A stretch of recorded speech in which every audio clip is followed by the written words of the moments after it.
दोस्तों नमस्कार, प्रणाम, सत श्री अकाल, आदाब। दोस्तों आज मैं दो मुद्दों पर बात करूंगा। एक तो किसान आंदोलन की। तो किसान आंदोलन एमएसपी के रेट के ऊपर कर रहे हैं कि गवर्नमेंट हमारी प्राइस फिक्स करे जिसका हम उत्पादन करते हैं। खैर ये किसानों की अपनी मांग है, लेकिन मेरी अपनी समझ है कि देश में किसी का भी शासन आ जाए, चाहे कांग्रेस हो या बीजेपी हो या कोई भी हो, तो खाद्यान्न या अन्न का एमएसपी रेट कोई भी सरकार फिक्स नहीं कर सकती। कोई भी नहीं तय कर पाई, कांग्रेस भी नहीं करेगी, बीजेपी राजनीतिक दल है, वो तो अभी वो रहेंगे तो वो बताएंगे कि ऐसा हो रहा, दूसरे रहेंगे तो उसको बताएंगे कि ऐसा हो रहा है, हम तो कर देते हैं। लेकिन कोई भी सरकार इसको नहीं कर सकती, क्योंकि देश में खाद्यान्न उत्पादन बहुत 70-72% जनसंख्या देश की कुल आबादी का कृषि कृषि उत्पादन करती है, जो उसमें गेहूँ, चावल, दुनिया भर के अनाज पैदा करती है। और उसका कोई भी, हालांकि किसान अपनी जगह जायज बेचारे कह रहे हैं कि भाई चिप्स का पैकेट 10 रुपये का मूल्य निर्धारित होता है, कोका कोला 20 रुपया उसका मूल्य निर्धारित होता है।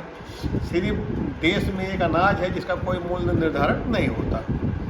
खैर कुल मिला करके मेरी अपनी एक समझ थी कि किसान आंदोलन में इनकी भी शुरू में सरकार की भी गलती रही कि ये तो खालिस्तानी हैं, देशद्रोही हैं, इनको विदेशों से फंडिंग मिल रही है, विपक्ष का इनको सहयोग है, इनको 5-5 रुपया 3-3 रुपया दिहाड़ी मिलती है, इनको दारू की बोतल मिलती है, फ्री खाना मिलता है। खैर ये सब क्योंकि सत्ता में है, तो जैसे पहले कांग्रेस सत्ता में होती थी तो बीजेपी वाले के लिए ऐसा कहते थे कि तो बीजेपी रामदेव जी का बड़ा आंदोलन था, छोटा आंदोलन नहीं था, बहुत बड़े लेवल पर आंदोलन था। अन्ना हजारे जी का आंदोलन दिल्ली में हुआ, बहुत बड़े लेवल पे आंदोलन हुआ और पूरा विश्व में चर्चा का विषय बना रहा।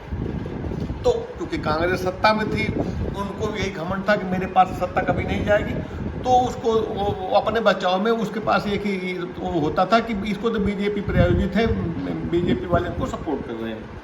कर भी रहे थे और करना भी चाहिए, क्यों ना करें भाई। आप सत्ता की मलाई खा रहे, मैं बाहर बैठा हूँ, तो हम तो विरोध करेंगे। तो वही चीज़ इस टाइम कांग्रेस कर रही कि नहीं कर रही मुझे नहीं पता, लेकिन क्या पता कर भी रही हो। इस टाइम विपक्ष में है, उनको करना भी चाहिए, किसानों का सहयोग करना चाहिए, ये तो लड़ाई है, लड़ना भी चाहिए। तो मेरे समझ से एमएसपी का रेट कोई भी सरकार फिक्स नहीं कर सकती है, और वो चाहे कोई भी सरकार हो, कांग्रेस आए या बीजेपी आए, कोई भी नहीं हो। दूसरी चीज़ दूसरी मुद्दा है दोस्तों, ये चुनाव पे चर्चा। अभी कोरोना महामारी का समय चल रहा है, और मुझे बड़ा दुख हुआ कि भी कितनी लाशें वहाँ गंगा जी में मिल रही हैं, तैरती हुई मिल रही हैं, मिट्टी में दफन कर दी गई हैं। और इन सब के बीच उत्तर प्रदेश विधानसभा चुनाव की तैयारियां करना, उसके लिए बैठक करना, ये थोड़ा सा मुझे अटपटा सा लग रहा। खैर ये बहुत बड़े विचारक हैं, बहुत बड़े राजनीतिक दल हैं, और इनका अपना कुछ भविष्य होगा, लेकिन मैं ये जानता हूँ कि ये जनता है, इसके लाठी में आवाज़ नहीं होती है। बंगाल में पूरी ताकत लगा दिए थे, जितने केंद्रीय मंत्री थे आपके, जितने सांसद थे, जितने और प्रदेशों के सीएम थे, सब की 50 मीटिंग, और एक सांसदों की ड्यूटी वहाँ बेचारे 2-2 महीना गुजार करके आए बंगाल में, वहीं रहना, वहीं खाना, वहीं पीना, वहीं सोना। इसके बावजूद आपने बंगाल में कुछ नहीं कर पाए। एक अकेली औरत 5 फुट की 200 रुपया की साड़ी और 100 रुपया हवाई चप्पल में तुम्हें घर बिठा दिया। तो इनको ओवर कॉन्फिडेंट था, इनके चाणक्य 200 सीट ले रहे थे, कोई 250 सीट ले रहा था, कोई कह रहा टीएमसी के कार्यकर्ता जब हमारी सरकार बनेगी तो इनको ढूंढ के मारा जाएगा। खैर वो जनता, मैंने अभी पहले बोला कि जनता की लाठी में आवाज़ नहीं आती है। वो ऐसा था कि हम भी जब टीवी देखते थे, तो क्योंकि टीवी एक तरफा दिखाता है, तो जो पश्चिमी बंगाल में चुनावी सभाएं प्रधानमंत्री जी की या गृह मंत्री जी की या इनके जो राष्ट्रीय नेता नड्डा जी की होती थी, तो उसमें मैंने हजारों संख्या नहीं, कई लाख संख्या देखता था।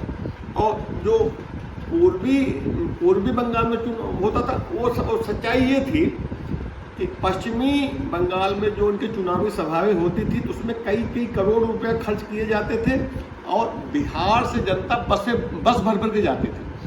और पश्चिमी बंगाल में जो पूर्वी बंगाल में जो चुनाव प्रचार का इनका होता था, वहाँ पे आसाम से जनता किराए पे बुलाते थे, किराए की भीड़। अच्छा, उस भीड़ को, क्योंकि दिल्ली में बैठा आदमी उस भीड़ को देख करके यही बोलेगा भाई ममता के रैली में मैंने नहीं देखा उनकी कोई रैली में 10,000 की भीड़ रही हो किसी भी रैली में। हालांकि उनका बाद में पैर फ्रैक्चर हुआ, वो उस पर घूमने लगी व्हील चेयर पे। तो लेकिन इसके बावजूद जब वो सामान में थी, जब भी उनके किसी भीड़ में इतनी जज्बाती भीड़ नहीं दिखी कि वो संख्या लाखों की संख्या वाली भीड़ की मीटिंग सिर्फ प्रधानमंत्री जी, गृह मंत्री जी या JP नड्डा साहब के या इनके जो वो भी केंद्रीय मंत्रियों के, उसमें इतनी भीड़ नहीं दिखाई जाती थी।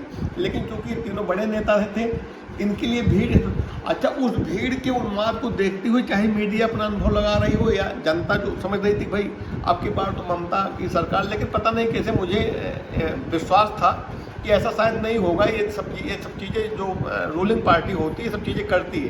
कांग्रेस भी ऐसे करती थी कि जहाँ उनका होता था वो किसी सुनवाई सुनती नहीं थी। अब दूसरा आता है जो किसानों के ऊपर आते हैं, जो मेन मुद्दा है वो किसानों वाला, उसके ऊपर तो किसान शुरू से शोषित और हो रहा है। इनको देखो सबसे ज़्यादा आत्महत्याएं जो करते किसान करते हैं। अच्छा, उत्तर प्रदेश में तो कुछ स्थित किसानों के ठीक है, ये उत्तर प्रदेश, हरियाणा, पंजाब, यहाँ तो ठीक है क्योंकि पंजाब और हरियाणा में तो उनको ये मस्ती रेट में बेच लेते हैं। उत्तर प्रदेश हमारे क्या सिंचाई के साधन अच्छे हैं। नहरों के जाल 1966 में जब श्रीमती इंदिरा गांधी जी देश की पहली बार प्रधानमंत्री बनी तो उन्होंने नहरों के जाल बिछा दिए। रायबरेली चुनी गई और इंदिरा नहर से बहुत सारी शाखाएं, पानी का साधन ज़्यादा हो गया, इसलिए अन्न का उत्पादन भी बढ़िया हो गया। किसान रोटी दाल खाने लगे और अपना सामान्य दिनचर्या करने लगे। महाराष्ट्र में सबसे ज़्यादा आत्महत्या किसान करते हैं, उसके पीछे कारण है वहाँ की मिट्टी काली मिट्टी है, वहाँ पे मोस्टली कपास वगैरह या मोटे दानों की बाजरा ज्वार की खेती होती है। और वहाँ पे टोटली बारिश के ऊपर डिपेंड होता है। वहाँ ऐसा कोई नेता नहीं अभी तक हुआ जो ज़मीनी लेवल पर हो कि जो सिंचाई के साधन बेहतरीन तरीके से, जैसे नहर हो गया या बड़े ट्यूबवेल शायद वहाँ सक्सेस नहीं है, कोई अन्य और भी उपचार मतलब ऐसा कर सकता था। तो मैंने देखा कि चूँकि इंदिरा जी उत्तर प्रदेश से चुनी गई थी और इनको शुरू में लगा कि नहीं ये जो है यहाँ पे पानी का दिक्कत ज़्यादा है, तो उन्होंने बहुत ज़्यादा काम किया और उत्तर प्रदेश के किसान जो है खुशहाल हैं। और दोस्तों एक चीज़ जो बोला जाता था या फिर आज जाते हैं जो खालिस्तानी किसानों के ऊपर जो बोला कि भाई खालिस्तानी है, विदेशी है, वो जब पहली बार जवाहरलाल नेहरू जी शपथ ले रहे थे प्रधानमंत्री का लोकसभा के अंदर, और उस समय अटल बिहारी वाजपेयी जी युवा नेता थे और दबंग नेता थे। इन्होंने बाहर खड़े होकर नारा लगाते रहे कि हम इस आज़ादी को स्वीकार नहीं करेंगे और हमें आज़ादी नहीं मिली। इसके बावजूद भी पंडित जी ने शपथ लेने के बाद उनको आदर सत्कार पूर्वक अंदर बुलाया और उनको समझाया गया। उनको भी देशद्रोही नहीं बोला गया कि आप देश के खिलाफ बोल रहे हो, आप देशद्रोही हो, आप आतंकवादी हो, आप खालिस्तान नहीं बोला गया, क्योंकि उनकी संख्या बहुत कम थी और नेहरू जी के बहुत अभूतपूर्व समर्थन था। लेकिन इसके बावजूद भी ऐसा नहीं बोला गया। ये अब बोला जाता कि अगर आप 1989 में 1984 में भारतीय जनता पार्टी की 2 सीटें थी, चंदू पाटिया जी अब मेहसाणा से AK पटेल जी 2 सीटें जीती थी। 1989 में 89 सीट जीते। जब कांग्रेस के खिलाफ सारे विपक्षी दल थे, उसमें BP सिंह जी प्रधानमंत्री बने, तो उसमें भारतीय जनता पार्टी ने इनको सहयोग किया। भारतीय जनता पार्टी के समर्थक थे, 143 सीट थी उनकी BP सिंह जी की।